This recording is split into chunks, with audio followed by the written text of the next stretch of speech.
शेतकरी नेते रघुनाथदादा पाटील सध्या आपल्याशी जोडले गेलेले आहेत, त्यांच्याशी आपण बोलणार आहोत। रघुनाथदादा पाटील जी, आपण बघतोय अत्यंत बिकट अवस्था आहे, म्हणजे पुराचं जे पाणी शेतात आलंय त्याच पाण्यात आत्महत्या करावी का असा थेट प्रश्न शेतकरी विचारताना दिसतात। इतकी वाईट परिस्थिती सगळ्या राज्यामध्ये आलेली आपण बघतोय।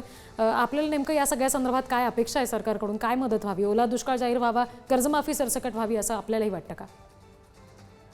हे पहा, याच्यामध्ये सरकार हीच एक समस्या आहे आणि सरकार समस्या क्या सुलझाए, सरकार ही समस्या है, हे आमचे घोषवाक्यच होतं। आणि गेले अनेक वर्ष शरद जोशींच्या नेतृत्वाखाली आम्ही शेतकऱ्यांना स्वातंत्र्य मागतोय की बाजाराचं आणि तंत्रज्ञानाचं। तर तंत्रज्ञानाचंही स्वातंत्र्य मिळालं नाही आणि बाजाराचंही मिळत नाही आहे। अशा परिस्थितीमध्ये आज आत्महत्या होत आहेत असं काही नाही आहे। तर आत्महत्या तर पूर्वीपासून आता गेले 86 सालापासून आत्महत्येचं सत्र सुरूच झालेलं आहे। मुख्य मुद्दा आहे तो आता पाऊस पडतोय। आता हे पाऊस पडतो ते ग्लोबल वॉर्मिंगचा परिणाम आहे की भारताने चुकीच्या पद्धतीने नेहरूंच्या नेतृत्वाखाली जी औद्योगिकरणाची साथ धरलेली आहे आणि आज ही औद्योगिकरणासाठी सगळे मरायला लागले। सगळे राज्यकर्ते शेतकऱ्याच्या पाठीशी उभे राहू नका, तुम्ही जे मानगुटीवर बसला तेवढं खाली उतरा आणि शेतकऱ्यांना स्वातंत्र्य द्या, त्याला त्याचा माल परदेशामध्ये विकण्यापासून।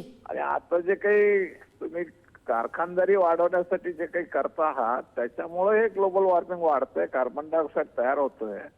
पूर्णतः आता तुम्ही सिमेंट आणि कोळसा जाळून वीज आणि हे जे काही डिझेल जाळून प्रवास, या सगळ्या गोष्टी थांबल्या पाहिजे, तरच हे ग्लोबल वॉर्मिंग कमी होणार आहे। आणि अन्यथा ग्लोबल वॉर्मिंग न थांबवता, कार्बन इमिशन न थांबवता जर शेतकऱ्यांना मदत करू म्हणत असाल तर तुमच्याकडे मदत करण्यासाठी काही राहणार नाही, अशी परिस्थिती आहे। अगदी अगदी। आणि त्याच्यामुळे तातडीनं सरकारनं सुद्धा या सगळ्यात गांभीर्यानं विचार करून शेतकऱ्यांना मदत जाहीर करावी हीच अपेक्षा आपणही व्यक्त करू शकतो। धन्यवाद, तुम्ही पुढारी न्यूजशी बोललात यासाठी।